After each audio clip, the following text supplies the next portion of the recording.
Morning student, कैसे हैं आप सभी लोग। स्वागत है आपका मेरे यूट्यूब चैनल पे। और हम जो है रैशनल नंबर पढ़ रहे थे, है ना। रैशनल नंबर में अपन ने एग्जांपल सॉल्व किए थे। एग्जांपल के बाद अपन ने कुछ प्रॉपर्टी देखी थी, एडिशनल प्रॉपर्टी। 1 और 0 के केस में एडिटिव आइडेंटिटी देखी थी, मल्टीप्लिकेटिव आइडेंटिटी देखी थी, मल्टीप्लिकेटिव इनवर्स देखा था और एडिटिव इनवर्स देखा था, है ना। मल्टीप्लिकेटिव आइडेंटिटी में अपन ने क्या देखी थी कि अपन को कोई भी ऐसी चीज मल्टीप्लाई करनी होती थी कि अपने को वही रैशनल नंबर मिलता है। किसी भी रैशनल नंबर पे अपन अगर 1 का मल्टीप्लाई करते थे तो वही रैशनल नंबर अपने को मिलता था, वो हो गई उसकी मल्टीप्लिकेटिव आइडेंटिटी।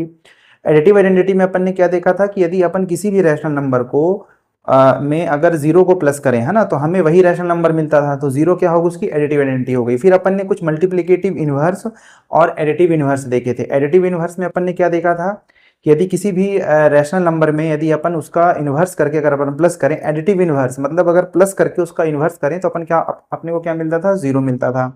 फिर मल्टीप्लिकेटिव इनवर्स में अपन ने क्या देखा था कि किसी भी रैशनल नंबर में को यदि अपन मल्टीप्लाई करके, है ना, उसका इन्वर्स करके अगर अपन मल्टीप्लाई करें तो अपने को क्या मिलता था, 1 मिलता था। ठीक है ना, यहाँ तक अपन देख चुके थे। अगर आपने प्रीवियस वीडियोस नहीं देखी हैं तो आप प्लीज प्रीवियस वीडियोस में जाइए और देखिए। यहाँ अपन एक्सरसाइज 1.1 की बात कर रहे हैं। स्क्रीन में आपके एनसीईआरटी बुक का जो एक्सरसाइज 1.1 है वो आप देख रहे होंगे। ठीक है, तो अपन यहाँ पे अब देखिए, यहाँ पे बोर्ड में अब क्या लिखा है, name the property under multiplication. बहुत ही सिंपल एक्सरसाइज है, 3 से 4 क्वेश्चन लिखे हुए हैं। पुराना जो सिलेबस था वो काफ़ी ज़्यादा लेंदी थी अतः इस बार का सिलेबस काफ़ी लाइट किया है। लेकिन मैं रिकमेंड करूँगा कि आप यदि जब गर्मियों की छुट्टियां हों तो आप पुराना सिलेबस भी पढ़िए, क्योंकि उसमें अच्छे क्वेश्चन दिए। इसमें 3 से 4 क्वेश्चन में पूरी एक्सरसाइज को निपटा दिया है इसने। और सिलेबस बहुत ईजी कर दिया है ना। नहीं तो उसमें आपको नंबर लाइन में कैसे रिप्रेजेंट करना है ना, रैशनल नंबर को। दो रैशनल नंबर में दो रैशनल नंबर के 20 का रैशनल नंबर आपको निकालना है, तो वो थोड़ा सा अच्छे अच्छे क्वेश्चन पुराने सिलेबस में थे। लेकिन नए सिलेबस में आपके 3 से 4 ही क्वेश्चन है 1.1 में एक्सरसाइज में। चलिए जो भी है आप देखते हैं, है ना। आपको तो इतना लोड दें, जो है मैं वही करवा देता हूँ, क्योंकि सिलेबस के बाहर में जा नहीं सकता, है ना। नहीं तो आप लोग बोलेंगे सर आप पुराना सिलेबस पढ़ा रहे हैं, है ना। लेकिन आप पुराने सिलेबस को एक बार जरूर देखिए, अगर टाइम मिले तो। नहीं मिले तो कोई बात ही नहीं। तो देखिए क्या लिखा है, -4/5 × 1, है ना, इक्वल टू -4/5 × 1 क्या आ गया, वही रैशनल। ये क्या है, एक रैशनल नंबर है, ठीक है ना।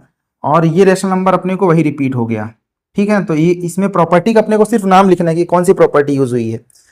तो आप कैसे इसको देखोगे, अगर आपको याद नहीं आ रहा है तो आप पहले देखो कि ये मल्टीप्लाई लगा हुआ है यहाँ पे, तो क्या लिख दोगे यहाँ, मल्टीप्लिकेटिव, है ना। इसको क्या लिख दोगे आप, मल्टीप्लिकेटिव, मल्टीप्लिकेटिव, ठीक है। अब इसमें आप अगला शब्द क्या यूज करेंगे, मल्टीप्लिकेटिव आइडेंटिटी और मल्टीप्लिकेटिव इनवर्स, दो ही अपन ने प्रॉपर्टी पढ़ी हुई है। अब बच्चे कई बार यहाँ पे मल्टीप्लिकेटिव आइडेंटिटी लिख देते हैं, है ना। तो ये आप चीज, अब आपको ये देखना है कि अपन को क्या लिखना है, मल्टीप्लिकेटिव आइडेंटिटी लिखना है कि मल्टीप्लिकेटिव इनवर्स लिखना है, ठीक है।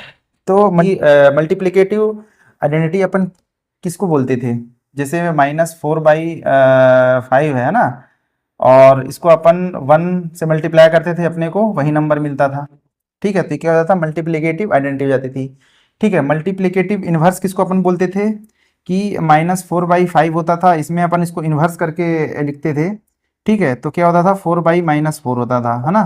तो अपने को क्या होता था, 1 मिलता था। तो ये क्या होता था, मल्टीप्लिकेटिव इनवर्स, मतलब अपन ने यहाँ पे इसको इन्वर्स किया है। लेकिन यहाँ पे आप देखिए क्या इन्वर्स किया हुआ है, नहीं किया हुआ।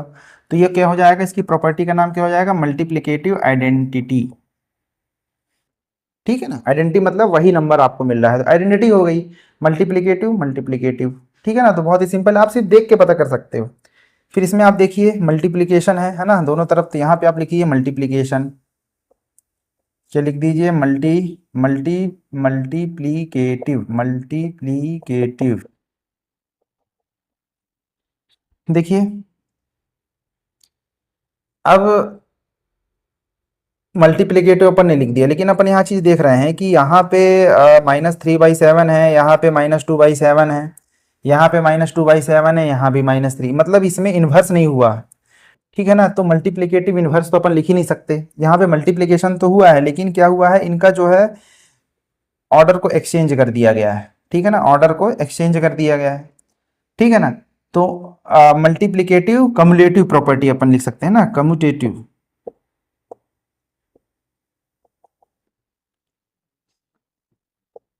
प्रॉपर्टी।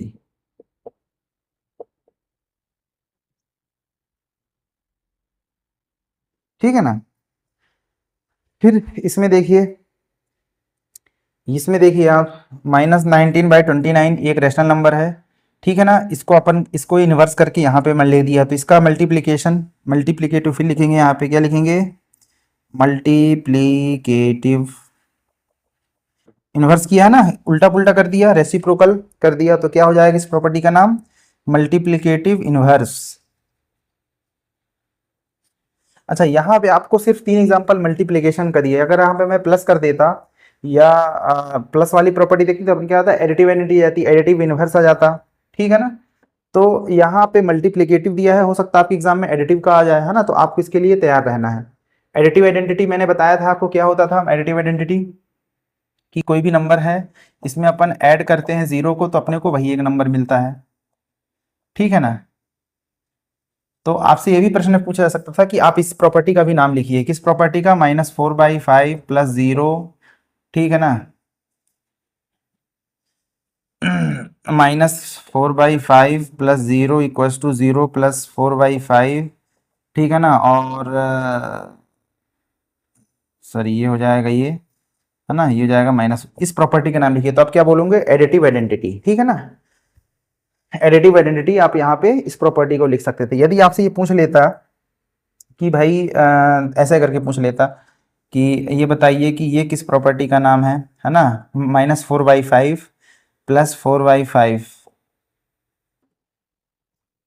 तो आप क्या बोलते, एडिटिव इनवर्स। यहाँ पे क्या हुआ है, एडिटिव इनवर्स। मल्टीप्लिकेटिव इनवर्स नहीं बोलते, एडिटिव इनवर्स बोलते हैं ना, क्योंकि एडिटिव इनवर्स में इसका साइन बदल गया, भले मल्टीप्लाई और 0 आया, है ना, 0 आया, तो क्या इस प्रॉपर्टी का नाम क्या बोल देते अपन, एडिटिव इनवर्स।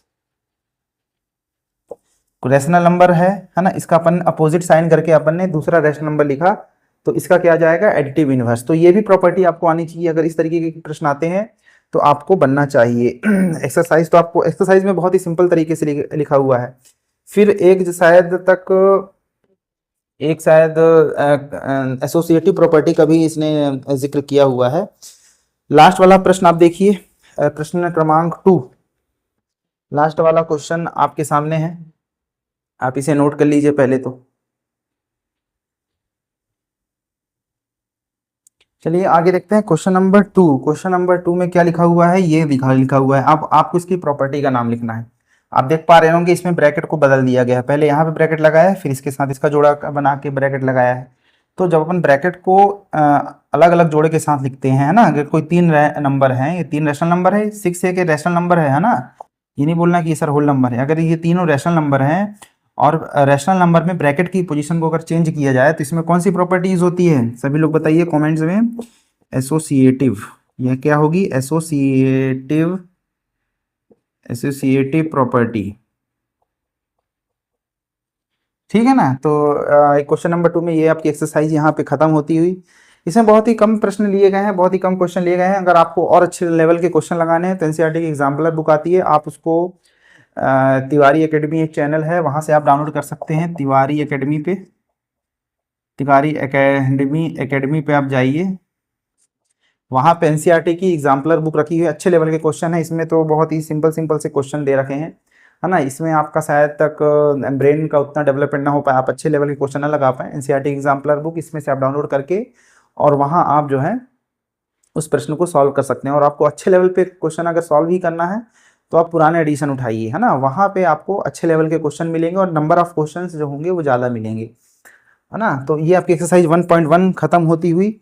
और अब जो है अगला जो चैप्टर है अपना, जो हम कल से चालू करेंगे, ठीक है ना, इसका एक रिवीजन मैं आपको जो है करवा दूंगा, है ना, शॉर्ट एक पूरा रिवीजन आपको मैं इसका जो है करवाऊंगा, है ना। तो चलिए आज की क्लास अपन यहीं तक रखते हैं, ठीक है, यहाँ तक रखते हैं। और अगली क्लास में अपन जो है रिवीजन, इसका पूरे चैप्टर का एक रिवीजन करेंगे और भी कुछ अच्छे प्रश्न अपन लेके आएंगे, है ना। रिवीजन के माध्यम से बहुत सारे प्रश्न मैं अपने से लेके आऊँगा, तो आप उस चीज़ को, उस क्लास को आप जरूर देखिएगा, क्योंकि अगर किसी ने ये सारी क्लास मिस की है, अगर वो क्लास आपने अगर देख ली तो आपका पहला चैप्टर जो है रिवीजन हो जाएगा, और जिन्होंने देखी उनका रिवीजन हो जाएगा, और जिन्होंने नहीं भी देखी तो उन्हें बहुत अच्छी तरीके से समझ में आ जाएगा। ये जो क्लास होगी आपके एग्जाम पॉइंट ऑफ व्यू से बहुत इंपॉर्टेंट होगी, क्योंकि एग्जाम के समय आपके पास इतना टाइम नहीं होता कि आप सारी वीडियोस देखें, है ना। तो ये आप जब एग्जाम के पहले आप देख सकते हैं, लेकिन अगर आप मान के चलिए कि 3 से 4 दिन बाद आपके जो है एनुअल एग्जाम है, तो आप जो है एक ही वीडियो, सिंगल वीडियो आप देखिए, सिंगल वीडियो में सारी चीज़ें आपको कवर हो जाएंगी। तो चलिए, अगर आपने चैनल पे नए हैं तो सब्सक्राइब कीजिए, अगर चैनल को लाइक नहीं किया है तो लाइक भी कर लीजिए। और इसी के साथ आज मैं आपसे अलविदा लेता हूँ, और कल अपनी जो है नया चैप्टर अपन चालू करने से पहले क्या करेंगे, रिवीजन इस चैप्टर का करेंगे, और इस चैप्टर को कल यहीं पे समाप्त करेंगे। Thank you so much.